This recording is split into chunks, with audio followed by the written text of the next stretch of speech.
স্বামী বিবেকানন্দের বাণী ও রচনা। অধ্যায় আত্মা কি অমর?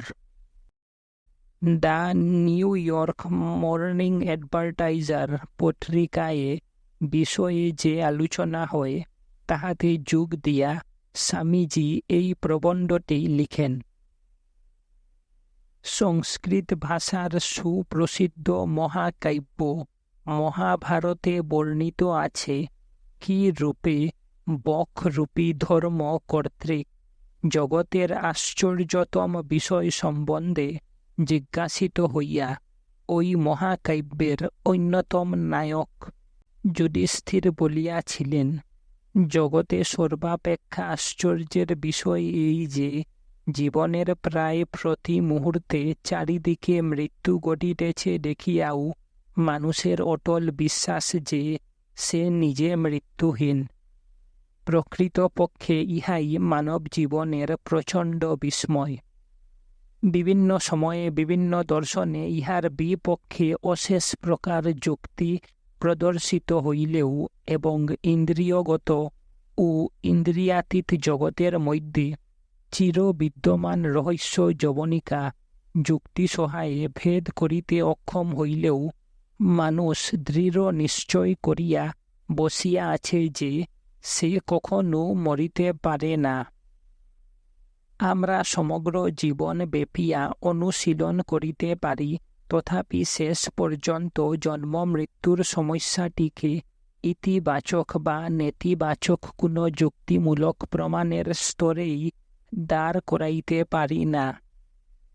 মানব সত্তার স্থায়িত্ব বা অনিত্যতার পক্ষে বা বিপক্ষে আমরা যত খুশি লিখিতে বলিতে প্রচার করিতে বা শিক্ষা দিতে পারি। ইহার যে কোনো পক্ষ অবলম্বন করিয়া আমরা প্রচণ্ড বিরোধে মত্ত হইতে পারি। ইহার পূর্ব নাম অপেক্ষা শত শত জটিলতর নূতন নূতন নাম আবিষ্কার করিয়া আমরা ক্ষণকালের জন্য আত্মপ্রবঞ্চনার মধ্যে এই শান্তি লাভ করিতে পারি যে আমরা চিরকালের জন্য সমস্যাটির সমাধান করিয়া ফেলিয়াছি। আমরা পূর্ণ উদ্যমে ধর্মরাজ্যের কোনো একটি অদ্ভুত কুসংস্কারকে আঁকড়াইয়া ধরিতে পারি, অথবা ইহা অপেক্ষাও অধিকতর আপত্তিজনক কোনো বৈজ্ঞানিক কুসংস্কারকে মানিয়া লইতে পারি, কিন্তু অবশেষে দেখিতে পাই আমরা যুক্তিরূপ এক সংকীর্ণ ক্রীড়াক্ষেত্রে এমন একটি অফুরন্ত কণ্ডুক ক্রিয়ায় লিপ্ত রহিয়াছি, যাহাতে বুদ্ধিরূপ খুঁটিগুলিকে বারংবার দাঁড় করাইতে চেষ্টা করিতেছি, আর পরক্ষণেই উহারা কণ্ডুকাঘাতে ধরাশায়ী হইতেছে। কিন্তু এই যে মানসিক শ্রম ও কষ্টভোগ, যাহা বহু ক্ষেত্রে ক্রীড়া অপেক্ষা অধিকতর সংকট উৎপন্ন করে, উহার পশ্চাতে এমন একটি সত্য আছে যাহা লইয়া বাদানুবাদ করা চলে না, যাহা সমস্ত বিসংবাদের অতীত। আর ইহাই হইল মহাভারতে উল্লিখিত সেই সত্য, সেই অত্যাশ্চর্য ব্যাপার। মানুষের পক্ষে ধারণা করা অসম্ভব যে সে শূন্যে বিলীন হইয়া যাইবে। এমনকি আমার নিজের বিনাশের কথা ভাবিতে গেলেও আমাকে সাক্ষীরূপে এক পার্শ্বে দাঁড়াইয়া সেই বিনাশক্রিয়াটি দেখিতে হইবে। এখন এই অদ্ভুত ব্যাপারের অর্থ বুঝিবার পূর্বে এই একটি বিষয়ে অবহিত হওয়া প্রয়োজন, সমগ্র জগৎ এই একটি তথ্যের উপর প্রতিষ্ঠিত। বহির্জগতের সত্তা অপরিহার্য রূপে অন্তর্জগতের সত্তার সহিত বিজড়িত। এই উভয় সত্তার কোনো একটিকে বাদ দিয়া এবং অপরটিকে স্বীকার করিয়া জগৎ সম্বন্ধে যে কোনো মতবাদ গড়িয়া তুলিলে উহা আপাতত যতই বিশ্বাসযোগ্য মনে হোক, ওই মতবাদের স্রষ্টা নিজেই দেখিতে পাইবেন অন্তর্জগৎ ও বহির্জগৎ এই উভয় জগতের স্থায়িত্বকে যদি প্রেরণা শক্তির অন্যতম কারণ রূপে স্বীকার না করা হয়, তবে তাহার সকল্পিত প্রক্রিয়া অবলম্বনে একটিও সচেতন ক্রিয়া সম্ভব নয়। যদিও ইহা সম্পূর্ণ সত্য যে যখন মানব মন আপন সীমাবদ্ধ ভাব অতিক্রম করে, তখন সে দেখে দ্বৈত জগৎ এক অখণ্ড একত্বে পরিণত হইয়া গিয়াছে।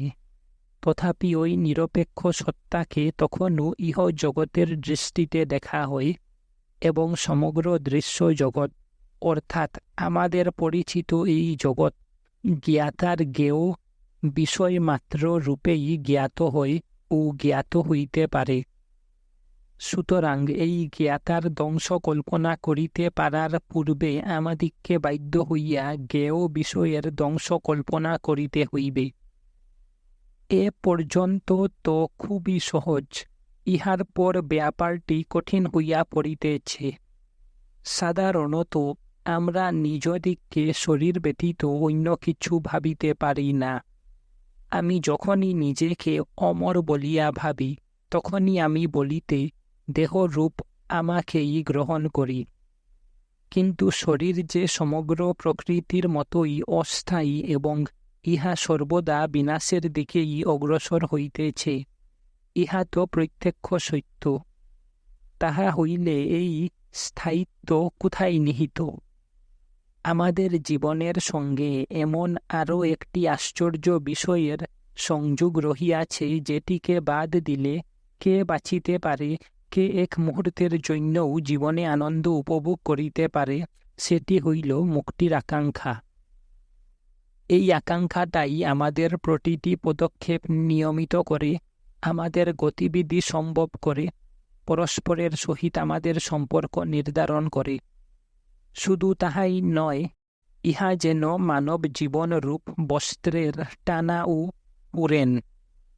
বুদ্ধিলব্ধ মুক্তির আকাঙ্ক্ষাকে তিল তিল করিয়া নিজ ক্ষেত্র হইতে অপসৃত করিতে চায়, ইহার রাজ্য হইতে একটির পর একটি দুর্গ অধিকার করিতে চায় এবং মানুষের প্রতিটি অগ্রগতি কার্যকারণ রূপ রেলপথের লৌহ বন্ধনে নিয়ন্ত্রিত ও সুরক্ষিত করে। কিন্তু আমাদের এসব প্রচেষ্টায় মুক্তি হাসিয়া উঠে। আর কি আশ্চর্য! মুক্তিকে যদিও আমরা অশেষ বিপুল ভার বিধি ও কার্যকারণের নিয়মের চাপে শ্বাসরুদ্ধ করিয়া হত্যা করিতে চাহিয়াছিলাম, তথাপি সে এখনও নিজেকে ওইগুলির ঊর্ধ্বে বাছাইয়া রাখিয়াছে। ইহার অন্যথা কি রূপে হইতে পারে? সসীমকে যদি নিজের অর্থ পরিস্ফুট করিয়া তুলিতে হয়, তাহা হইলে সর্বদাই তাহাকে অসীমের উচ্চতর ব্যাপক পরিপ্রেক্ষিতে তাহা করিতে হইবে। বদ্ধ অবস্থা কেবল মুক্ত অবস্থা দ্বারাই ব্যাখ্যাত হইতে পারে।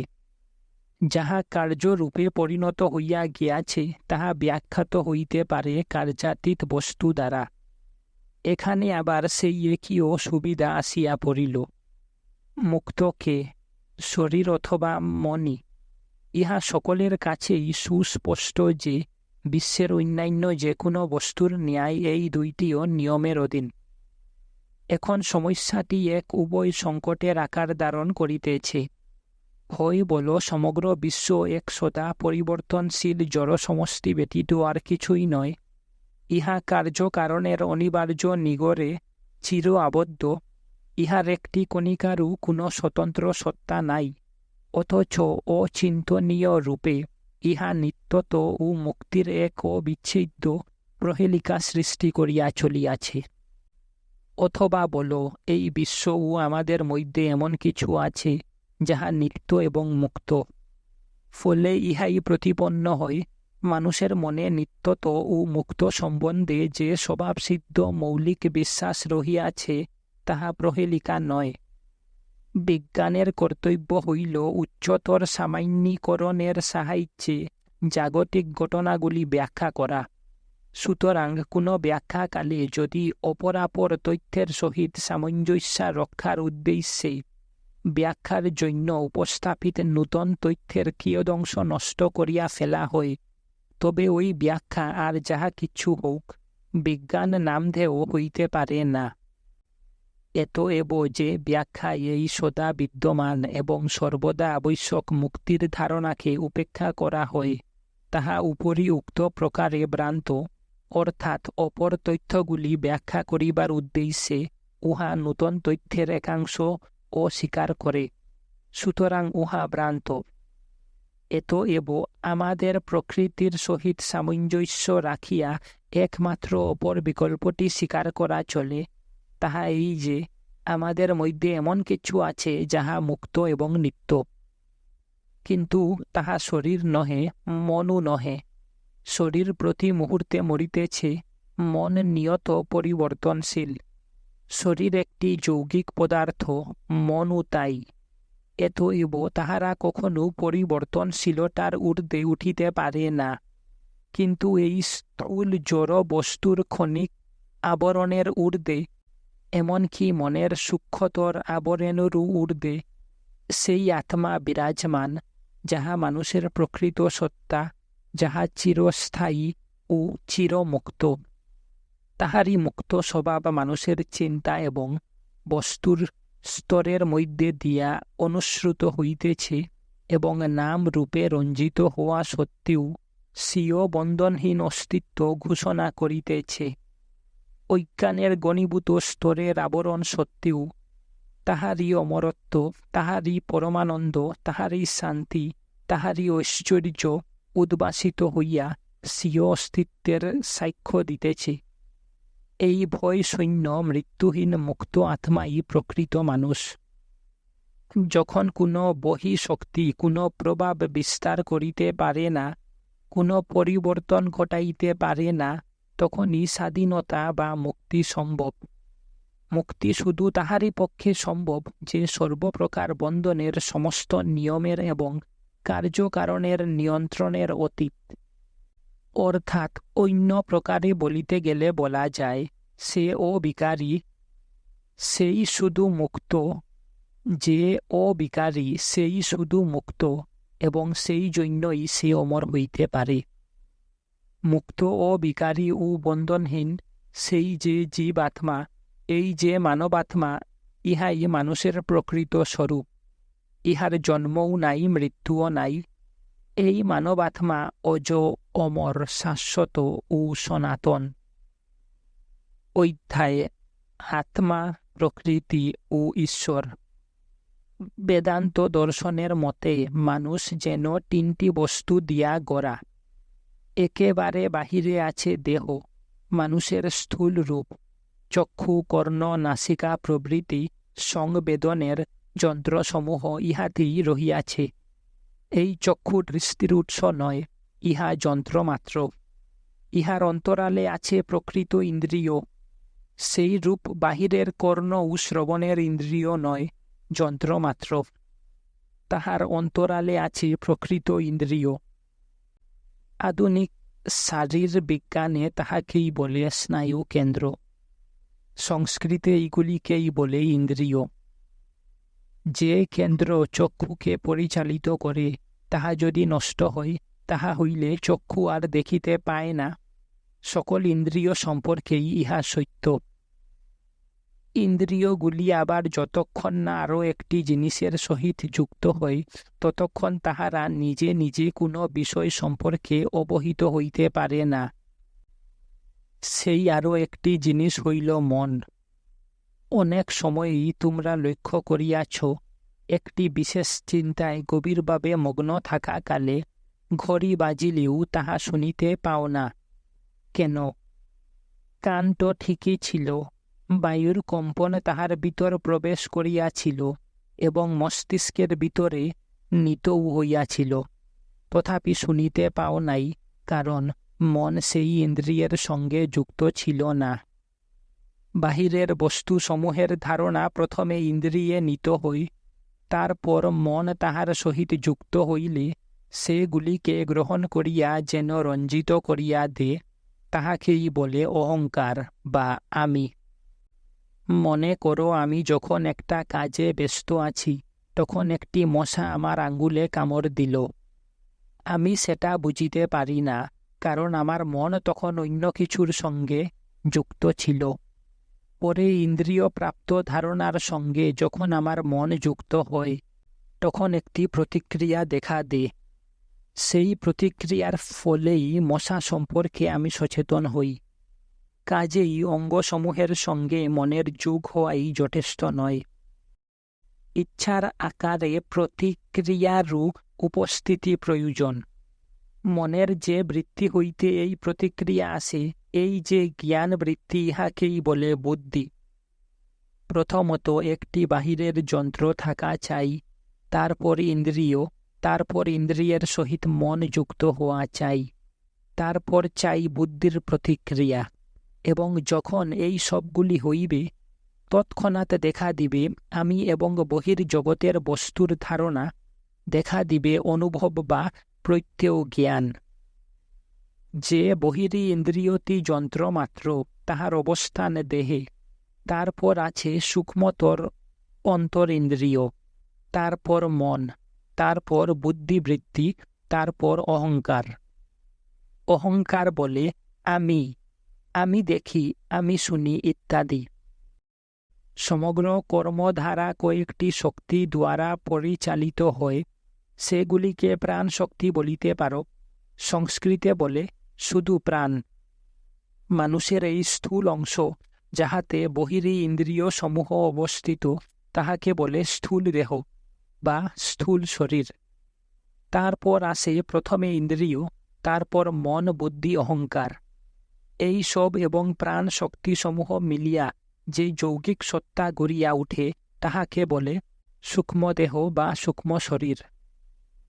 এই শক্তিসমূহ কতকগুলি সূক্ষ্ম উপাদানে গঠিত। সেগুলি এত সূক্ষ্ম যে স্থূল দেহের কোনো ক্ষতি সেগুলিকে ধ্বংস করিতে পারে না। দেহের সর্বপ্রকার আঘাত অতিক্রম করিয়া সেগুলি বাঁচিয়া থাকে। যে স্থূল শরীর আমরা দেখিতে পাই, তাহা স্থূল পদার্থ দিয়া গঠিত। কাজেই তাহা নিত্য নূতন হইতেছে, নিয়ত পরিবর্তিত হইতেছে। কিন্তু অন্তরিন্দ্রিয় সমূহ, মন, বুদ্ধি ও অহংকার সূক্ষ্মতম পদার্থ দ্বারা গঠিত। কাজেই যুগ যুগ ধরিয়া তাহারা অক্ষুণ্ণ থাকিবে। সেগুলি এত সূক্ষ্ম যে কোনো কিছুর দ্বারা তাহাদের বাধা দেওয়া যায় না। যে কোনো বাধা তাহারা অতিক্রম করিতে পারে। স্থূল দেহ যেমন অচেতন, সূক্ষ্ম দেহও তাই, কারণ তাহা সূক্ষ্ম পদার্থ দ্বারা গঠিত। যদিও তাহার এক অংশকে মন, অপর অংশকে বুদ্ধি এবং তৃতীয় অংশকে বলে অহংকার, তথাপি এক নিমিষেই আমরা বুঝিতে পারি যে উহাদের কোনটি জ্ঞাতা হইতে পারে না, অনুভবের কর্তা হইতে পারে না, সর্বকর্মের সাক্ষী বা সর্বকর্মের লক্ষ্যও হইতে পারে না। মন, বুদ্ধি বা অহংকারের সকল কর্মই এতদ্ব্যতিরিক্ত কাহারও জন্য হইতে বাধ্য। এই সব কিছুই সূক্ষ্ম পদার্থ দ্বারা গঠিত বলিয়া কখনো স্বপ্রকাশ হইতে পারে না। এগুলির দীপ্তি নিজেদের ভিতরে থাকিতে পারে না। দৃষ্টান্ত স্বরূপ বলা যায়, এই টেবিলটির প্রকাশ কোনো বাহ্য বস্তুর জন্য হইতে পারে না। সুতরাং উহাদের সকলের পশ্চাতে নিশ্চয় এমন একজন আছেন, যিনি প্রকৃত প্রকাশক, প্রকৃত দ্রষ্টা, প্রকৃত ভোক্তা। সংস্কৃতে তাহাকেই বলা হয় আত্মা। মানুষের আত্মা মানুষের প্রকৃত স্বরূপ। তিনি সবকিছু দেখেন। বাহিরে যন্ত্র ও ইন্দ্রিয় সমূহ ধারণাগুলি সংগ্রহ করিয়া মনের কাছে প্রেরণ করে। মন প্রেরণ করে বুদ্ধির কাছে। বুদ্ধিতে সেগুলি আয়নার মতো প্রতিফলিত হয় এবং তাহার পশ্চাতে আছেন আত্মা, যিনি সেগুলির উপর দৃষ্টিপাত করেন এবং তাহার আদেশ ও নির্দেশ দান করেন। এই সব যন্ত্রের চালক তিনি, গৃহের কর্তা তিনি, দেহ সিংহাসনে উপবিষ্ট রাজা তিনি। অহংকার বৃত্তি, বুদ্ধি বৃত্তি, চিন্তা বৃত্তি, ইন্দ্রিয় ও যন্ত্রসমূহ, স্থূল দেহ সকলই তাহার আদেশ পালন করে। তিনি এই সব কিছুকে প্রকাশ করিতেছেন। তিনি মানুষের আত্মা। বিশেষ একটি ক্ষুদ্র অংশে যাহা আছে, সমগ্র বিশ্বেও তাহাই আছে। সামঞ্জস্য যদি এই বিশ্বের বিধান হয়, তাহা হইলে বিশ্বের প্রতিটি অংশ সামগ্রিকভাবে একই পরিকল্পনা অনুসারে নির্মিত হইবে। সুতরাং আমরা স্বভাবতই মনে করিতে পারি যে যাহাকে আমরা এই বিশ্ব বলি, তাহার স্থূল জড় রূপের অন্তরালে সূক্ষ্মতর উপাদানের একটি বিশ্ব নিশ্চয়ই আছে, তাহাকেই আমরা বলি মনন বা চিন্তা। আবার তাহারও অন্তরালে আছেন আত্মা, যিনি এই সব চিন্তাকে সম্ভব করেন, যিনি আদেশ দেন, যিনি এই বিশ্ব সিংহাসনে অধিষ্ঠিত রাজা। প্রতিটি মন এবং প্রতিটি দেহের অন্তরালে যে আত্মা, তাহাকেই বলে প্রত্যগাত্মা অর্থাৎ জীবাত্মা। আর বিশ্বের অন্তরালে অবস্থিত ইহার চালক, শাসক ও নিয়ামক রূপী যে আত্মা, তিনি ঈশ্বর। পরবর্তী বিবেচ্য বিষয় হল, এই সব জিনিস কোথা হইতে আসিল? উত্তর হল, আসিল বলিতে কি বুঝায়? যদি ইহার এই অর্থ হয় যে শূন্য হইতে কোনো কিছু সৃষ্টি করা যায়, তবে তাহা অসম্ভব। এই সৃষ্টি, এই প্রকাশ কখনো শূন্য হইতে হয় না। কারণ না থাকিলে কোনো কার্য হয় না, আর কার্য তো কারণেরই পুনঃপ্রকাশ। এই যে একটি গ্লাস, মনে করো ইহাকে আমরা খণ্ড খণ্ড করিয়া ভাঙ্গিয়া ফেলিলাম, চূর্ণ করিলাম এবং রাসায়নিক দ্রব্যের সাহায্যে প্রায় নিশ্চিহ্ন করিয়া ফেলিলাম, তাহা হইলে কি ইহা শূন্যে ফিরিয়া যাইবে? নিশ্চয় না। ইহার আকৃতিতেই ভাঙ্গিবে, কিন্তু যে অণুগুলি দ্বারা ইহা গঠিত সেগুলি ঠিকই থাকিবে। সেগুলি আমাদের ইন্দ্রিয় অনুভূতির বাহিরে চলিয়া যাইবে বটে, কিন্তু থাকিবে। এবং ইহাই খুব সম্ভব যে সেগুলি দ্বারা আরও একটি গ্লাস নির্মিত হইবে।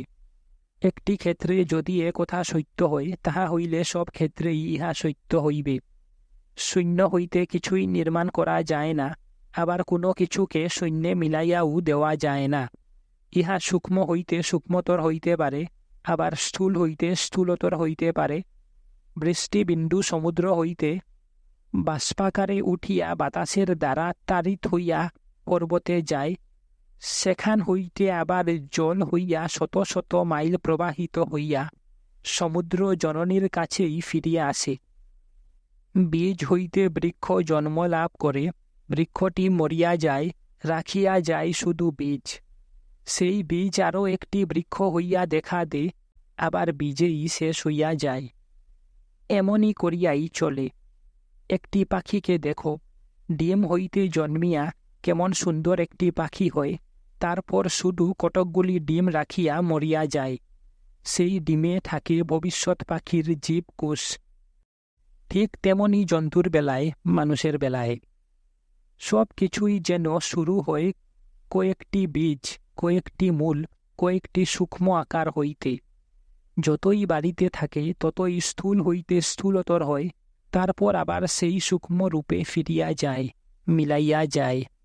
সারা বিশ্বই এইভাবে চলিতেছে।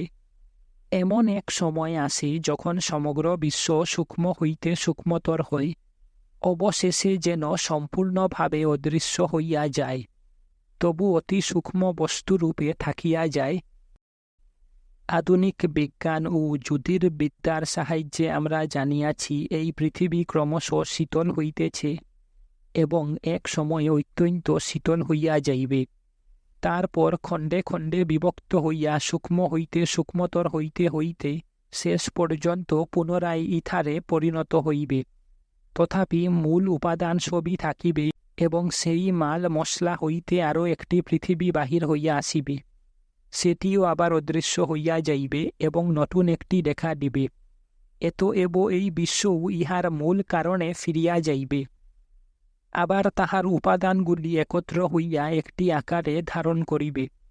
ঠিক তরঙ্গ যেমন নিচে নামে, আবার উপরে উঠে এবং একটি আকার ধারণ করে, কারণে ফিরিয়া যাওয়া, তারপর বাহির হইয়া আসা এবং রূপ পরিগ্রহ করাকেই সংস্কৃতে বলে সংকুচ ও বিকাশ, অর্থাৎ সংকুচিত হওয়া এবং প্রসারিত হওয়া। সমগ্র বিশ্ব যেন সংকুচিত হয়, তারপর আবার প্রসারিত হয়। আধুনিক বিজ্ঞানের প্রচলিত ভাষায় বলিতে গেলে সব কিছুই ক্রমসংকুচিত ও ক্রমবিকশিত হয়। তোমরা বিবর্তনবাদ বা ক্রমবিকাশবাদের কথা শুনিয়াছ কেমন করিয়া ক্রমাগত বাড়িতে বাড়িতে সব কিছুই নিম্নতর আকার হইতে করিয়া উঠে। সে কথা খুবই ঠিক, কিন্তু প্রত্যেক বিবর্তনেরই একটি ক্রমসংকুচিত পূর্বাবস্থা বা অনভিক্ত অবস্থা আছে। আমরা জানি এই বিশ্বে যে শক্তির লীলা চলিতেছে তাহার মোট পরিমাণ সব সময়ই একটি পরমাণুরও ধ্বংস নাই।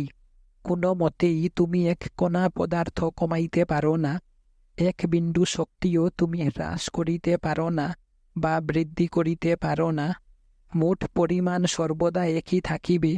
প্রকাশেই যাহা কিছু পার্থক্য, কখনো ক্রমসংকুচ, কখনো ক্রমবিকাশ। পূর্বকল্পে যাহা অব্যক্ত ছিল তাহা হইতেই এই কল্পের আবির্ভাব। এই বর্তমান কল্প আবার অব্যক্ত হইবে, সূক্ষ্ম হইতে সূক্ষ্মতর হইবে এবং তাহা হইতেই পরবর্তী কল্পের আবির্ভাব হইবে। সমগ্র বিশ্ব এইভাবেই চলিয়াছে। কাজেই দেখা যাইতেছে একেবারে শূন্য হইতে কোনো কিছু গড়িয়া উঠিতেছে। এই অর্থে সৃষ্টি বলিয়া কিছুই নাই, বরং বলা চলে সব কিছুরই বিকাশ বা অভিব্যক্তি হইতেছে, আর ঈশ্বর হইতেছেন বিশ্বের বিকাশকর্তা। এই বিশ্ব যেন তাহার ভিতর হইতে নিঃশ্বাসের মতো আসিতেছে, আবার তাহাতেই সংকুচিত হইয়া মিশিয়া যাইতেছে, আবার তিনি ইহাকে বাহিরে নিক্ষেপ করিতেছেন। বেদে একটি চমৎকার উপমা আছে। সেই শাশ্বত পুরুষ নিঃশ্বাসে এই বিশ্বকে প্রকট করিতেছেন এবং প্রশ্বাসে ইহাকে গ্রহণ করিতেছেন। ঠিক যেমন একটি ধূলি কণা আমরা নিঃশ্বাসের সহিত বাহির ও প্রশ্বাসের সহিত গ্রহণ করিতে পারি। খুব ভালো কথা, কিন্তু প্রশ্ন উঠিতে পারে, প্রথম কল্পের বেলায় কি হইয়াছিল? ইহার উত্তর, প্রথম বলিতে আমরা কি বুঝি? প্রথম কল্প বলিয়া কিছু ছিল না। সময়ের যদি আদি বলিয়া কিছু থাকে, তাহা হইলে সময়ের ধারণাই নষ্ট হইয়া যায়। সময় যেখানে শুরু হইয়াছিল সেই রূপ একটি সীমার কথা ভাবিতে চেষ্টা করো, দেখিবে সেই সীমার উপরে আরও সময়ের কথা তোমাকে ভাবিতে হইবে। স্থানের আরম্ভের কথা ভাবিতে চেষ্টা করো, দেখিবে তাহার আগেও স্থানের কথা তোমাকে ভাবিতে হইবে। স্থান এবং কাল দুই অসীম, তাহাদের আদিও নাই, অন্তও নাই। ঈশ্বর 5 মিনিটে বিশ্ব সৃষ্টি করিয়া ঘুমাইতে গেলেন এবং সেই সময় হইতে ঘুমাইয়াই আছেন। ইহা অপেক্ষা পূর্বোক্ত ধারণা অনেক ভালো। অপরপক্ষে এই ধারণা দ্বারা আমরা ঈশ্বরকে পাই শাশ্বত সৃষ্টিকর্তা রূপে। এখানে ঢেউয়ের পর ঢেউ উঠিতেছে, পড়িতেছে, আর ঈশ্বর সেই শাশ্বত প্রবাহকে পরিচালিত করিতেছেন। এই বিশ্ব যেমন অনাদি এবং অনন্ত, ঈশ্বরও তাই। তাহাই হওয়া উচিত, কারণ আমরা যদি বলি যে এমন এক সময় ছিল যখন স্থূল বা সূক্ষ্ম কোনো আকারেই কোনো সৃষ্টি ছিল না, তাহা হইলে বলিতে হয় তখন কোনো ঈশ্বরও ছিল না, কারণ ঈশ্বর আমাদের নিকট এই বিশ্বের সাক্ষী রূপেই বিদিত। কাজেই বিশ্ব যখন ছিল না তখন তিনিও ছিলেন না। একটি ধারণা হইতেই অপরটি আসে। কার্যের ধারণা হইতেই আমরা কারণের ধারণা লাভ করি। কার্য যদি না থাকে তাহা হইলে কারণও থাকিতে পারে না। কাজেই ইহা স্বভাবতই ধারণা করা যায়। বিশ্ব যেহেতু শাশ্বত, ঈশ্বরও শাশ্বত, আত্মাও শাশ্বত। কেন? প্রথমত আমরা জানি আত্মা জড় নয়, ইহা স্থূল শরীর নয়, অথবা আমরা যাহাকে মন বা চিন্তা বলি সেরূপ কোনো সূক্ষ্ম শরীরও নয়। ইহা ভৌতিক শরীর নয়, কিংবা খ্রাইস্ট ধর্মে যাহাকে আত্মিক দেহ বলে তাহাও নয়। স্থূল ও আত্মিক শরীর দুই পরিবর্তনশীল। স্থূল শরীর প্রায় প্রতি মুহূর্তেই পরিবর্তনশীল এবং মরণশীল, কিন্তু সূক্ষ্ম শরীর মানুষের মুক্তিলাভ পর্যন্ত দীর্ঘকাল বর্তমান থাকে, তারপর উহা শেষ হইয়া যায়। মানুষ যখন মুক্ত হয় তখন তাহার আত্মিক শরীরও বিলীন হয়। যখনই কোনো মানুষের মৃত্যু হয় তখনই তাহার স্থূল শরীর পঞ্চভূতে মিশিয়া যায়। কোনো অণু পরমাণুর দ্বারা গঠিত নয় বলিয়া আত্মা অবিনশ্বর। ধ্বংস বলিতে আমরা কি বুঝি? যে সব স্থূল উপাদান লইয়া একটি বস্তু গঠিত, তাহাদের বিভাজনই ধ্বংস। এই গ্লাসটি যদি নানা খণ্ডে ভাঙ্গিয়া যায়, তাহা হইলে ইহার অংশগুলি বিচ্ছিন্ন হইয়া যাইবে এবং তাহাতেই গ্লাসটি ধ্বংস হইবে। ধ্বংসের অর্থই অংশসমূহের বিভাজন। এতএব সহজেই বুঝা যাইতেছে, বিভিন্ন অংশ দ্বারা গঠিত নয় এমন কোনো কিছুর ধ্বংস হইতে পারে না, বিভাজন হয় না। আত্মা কোনো রূপ উপাদানের সমবায়ে গঠিত নয়, ইহা অখণ্ড এক, কাজেই অবিনশ্বর। সেই একই কারণে ইহা অনাদিও বটে, এতএব আত্মা অনাদি ও অনন্ত। মোট 3 প্রকার সত্তা আছে। প্রথমত আছে অসীম অথচ পরিবর্তনশীল প্রকৃতি। সমগ্র প্রকৃতি অনাদি এবং অনন্ত, কিন্তু ইহার ভিতরে আছে বিবিধ পরিবর্তন। ইহা যেন সহস্র বৎসর যাবৎ সমুদ্রের অভিমুখে প্রবাহিত একটি নদীর মতো। নদী একই, কিন্তু প্রতি মুহূর্তে তাহার পরিবর্তন ঘটিতেছে। জল কণাগুলি প্রতিনিয়তই তাহাদের স্থান পরিবর্তন করিতেছে। তারপর আছেন ঈশ্বর, অপরিবর্তনীয় শাস্তা। আর আছে আমাদের আত্মা, ঈশ্বরের মতোই পরিবর্তনীয়, শাশ্বত, কিন্তু সেই শাস্তার অধীন। একজন প্রভু, অপরজন ভৃত্য, আর তৃতীয় পক্ষ হইল প্রকৃতি। ঈশ্বর এই বিশ্বের সৃষ্টি, স্থিতি ও প্রলয়ের কারণ। কার্য সংগঠনের জন্য কারণকে অবশ্যই উপস্থিত থাকিতে হইবে। শুধু তাহাই নয়, কারণই কার্যরূপে দেখা দেয়। নির্মাণকারী কর্তৃক ব্যবহৃত কিছু উপাদান ও কিছু শক্তির সাহায্যেই গ্লাস নির্মিত হয়। গ্লাসে আছে ওই উপাদান এবং ওই শক্তি। ব্যবহৃত শক্তি সংলগ্ন থাকিবার সঙ্গতি শক্তিতে পরিণত হইয়াছে।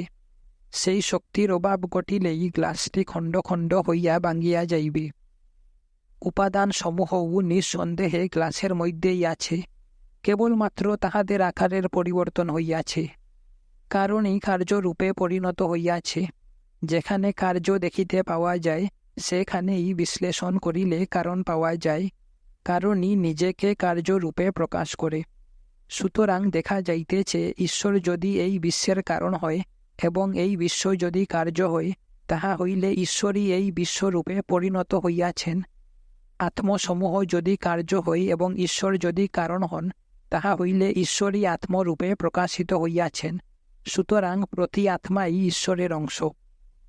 একই অগ্নি হইতে যেমন অসংখ্য স্ফুলিঙ্গ বাহির হয়, ঠিক তেমনি সেই শাশ্বত এক হইতেই বিশ্বের সকল আত্মা বাহির হইয়াছে।